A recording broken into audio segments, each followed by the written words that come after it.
Hi friends, I'm Penny Hunt, and this is Penny Heart to Heart. This is day 33 days of videos that I've been coming to you every day since I've been home, like many of you are, staying in our homes. And I've been coming to you every day on this live video chat to talk to you about what's going on in our world and give you some of my tips and techniques, and also just thoughts that I'm having and sharing with you about how to get through this, because we're all doing this together, as we hear so many times. I want to, before I start, remind you that I'm giving away my book. If you would like a copy of my book, all you have to do is in the comment line type "I'd love your book," and you will be in this week's drawing. I cut it off on Friday, but I don't draw until Sunday, because even if you watch this after the fact, after it's not live, you can still type that in and I will pick that up and you'll be in the drawing. So I let everybody know on Sunday who the winner is for that week, and get them to the post office when I can. I have mailed a couple groupings of them, and so I do that when I can.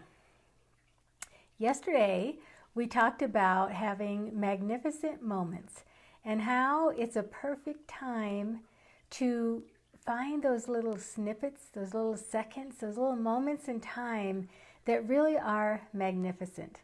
And I talked about how so often we look for the big fireworks display and the big shebang of something wonderful happening, but we miss the little tiny moments, and how we have been given this gift of time and space to pick up on those little tiny things that are happening that are magnificent. And I talked about how I post them often on my social media, pictures of my magnificent moments, of sunrises and of my dogs and of kids or butterflies, whatever it is that catches my eye. And I think this is truly a moment to savor.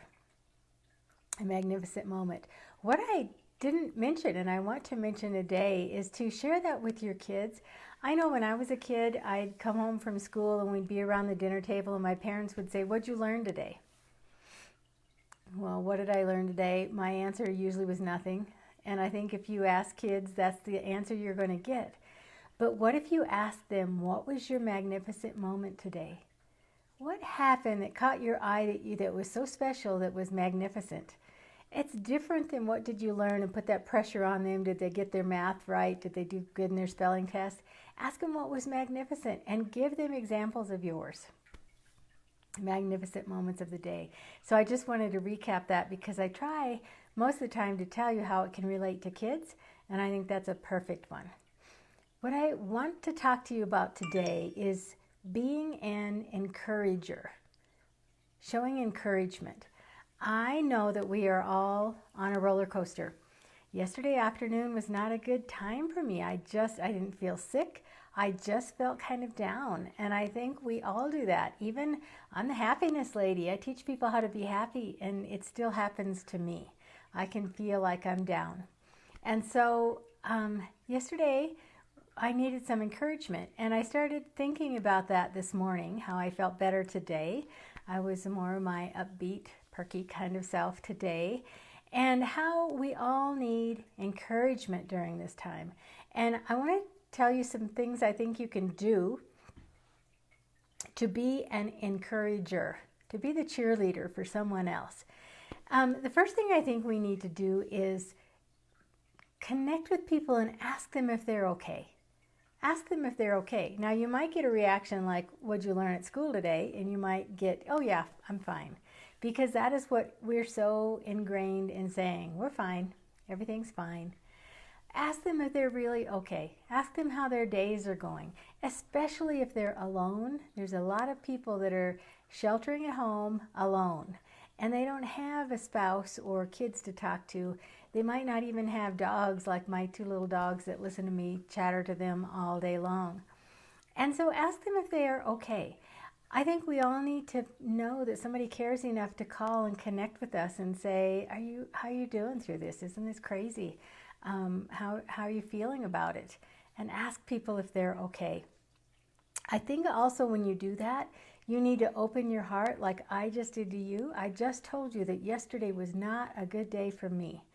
I was down, and oftentimes when I get like that, you would never know. If you're in the same house with me, you would never know, because I am really good at being perky on the outside and feeling a little different on the inside, and so no one knows. But I shared that with you because I think it's a two-way street. When you ask someone how they are, and if you really want to be their encourager, you have to disclose a little bit about you as well so that they know you're safe. Well, if you're going to tell me, I'll share with you. And so when you call and say, are you okay? You could always say something like, I just thought I'd check on you because yesterday I wasn't okay. Yesterday I didn't have a good day. And then that opens the space for them to tell you how they are, how they're doing. The next thing I think you have to do to be an encourager, and this is something we talked about a couple of videos ago, is to show empathy. Empathy. I talked about how I think we were told, especially in the beginning, this virus is something that happens to elderly people, to people that are already ill. And so I think there is maybe a lack of empathy for them because you're thinking, oh, they're old, they were already sick, it really wasn't that big of a deal. But what we're seeing is it's happening to everybody. It's happening to young people as well. And so we need to have empathy for whoever is suffering and struggling with the virus, or knows someone who is, or is struggling to be at home. Maybe you're doing just fine and it's not bothering you to be home alone and not being able to go places, but for someone else they could be having a very different experience. And so showing empathy for them is huge when you want to be an encourager. So you ask them how they are, and then you show empathy for whatever they say to you. Ask them about their family and about their circle so that you get a whole picture of what that looks like. And then I think maybe the other thing that you need to do, or I hope that you do, is give them hope. Everybody needs hope right now. Everybody needs to know that it's happening to all of us, that if you have a bad day, I understand it because I had a bad day yesterday. Give them hope that they're not alone, that they're not crazy, that it is happening to all of us, and much of what you're going through, they're going through, and vice versa, so they're not alone. So give them hope, because I think that isolation is devastating to a lot of people. I am a people person. I want to be out there hugging people and kissing cheeks and talking, and I am home not being able to do any of that. And so the isolation piece of it is hard. Oftentimes I have spaces of time where I don't go anywhere anyway, but I think it's the idea, the concept that we're being told we can't go places, that we need to stay home. So I think you have to ask them how they are. Reach out and ask people how they are. Show empathy and give them hope. Because really what we all want and what we need is to feel like somebody cares. That's what we want. We want to feel like somebody cares enough to reach out to us and say, hi, what are you doing? How's it going? What are you doing to get through this? That's what we all want. We want that connection. And the hope piece, I really think, I don't know how long this will last, but what I do know is that it will end. I don't know when, but it will end. And that is that piece of hope that you need to share with others and hold their hand, even if it's virtually and by phone, and tell them we don't know when this is going to be over, but we're in it together and it will end. At some point, it will end. So I wanted to talk to you today about being an encourager. I kind of think I am. I think that's what my work is. I encourage people to love their life. I encourage people to be happy. And I give them ways of doing that.